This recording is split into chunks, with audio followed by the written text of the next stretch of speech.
Imagine standing 60 meters away from a charging bison with your bare hands. You have seconds to live. With a thrown spear, you might land a lucky hit at 20 meters. But with the tool I'm about to show you, you can deliver a killing blow before that animal even knows you're there. This wasn't just a better weapon. It was the innovation that turned humans into the apex predators of the Ice Age. And most people have never even heard of it. When humans became apex predators, the spear thrower advantage, the dangerous world of Ice Age hunting. We've already talked on this channel about how humans became the throwing champions of the animal kingdom. Our shoulder joints, our waist rotation, our ability to track moving targets, we evolved to throw better than any creature on Earth. But there was a problem. A human can throw a spear about 20 to 30 meters with any real accuracy. That's impressive compared to other animals who can't throw at all. But when you're hunting woolly mammoths, cave bears, or massive herds of bison, 20 meters isn't enough.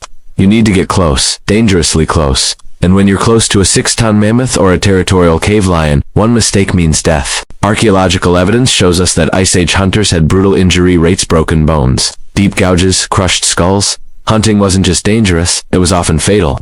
So around 30,000 years ago, in different parts of the world, humans invented something that changed everything. A simple stick that made us unstoppable. Enter the Atlatl. The Atlatl, also called a spear thrower or throwing board, doesn't look like much. It's essentially a stick, usually 40 to 60 centimeters long, with a handle on one end and a hook or socket on the other. That hook holds the back end of a spear. Here's how it works. Instead of throwing the spear with just your arm, you hold the atlatl in your hand. The spear rests on top, hooked into place. When you throw, the atlatl acts as an extension of your arm, essentially giving you a third joint. Think about it like this. Your shoulder rotates. Your elbow acts as a lever. Your wrist snaps forward. Now add one more lever at the end. The atlatl lands. Suddenly you increase the length of your throwing arm by 50 centimeters.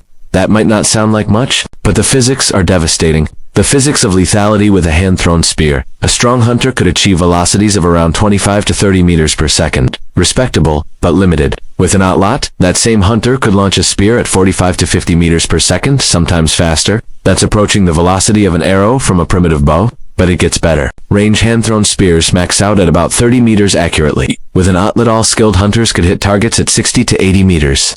Some experts today can throw accurately at over 100 meters. Penetration power? A hand-thrown spear might pierce hide and muscle. An atlatl-launched spear could punch through the ribs of a bison, penetrate deep into a mammoth's chest cavity, or bring down a giant ground sloth with a single throw. And here's the key. You could do all of this from a safe distance. Suddenly, humans weren't risking their lives in close combat. We became ranged weapons specialists. We could hunt the largest, most dangerous animals on the planet without ever getting close enough for them to fight back. We became apex predators. Archaeological proof. The oldest confirmed atlatls we've found date back about 30,000 years, but the indirect evidence specialized spear points designed for atlatl use goes back even further in some regions. In Europe, we find atlatl hooks carved from antler and Magdalenian sites.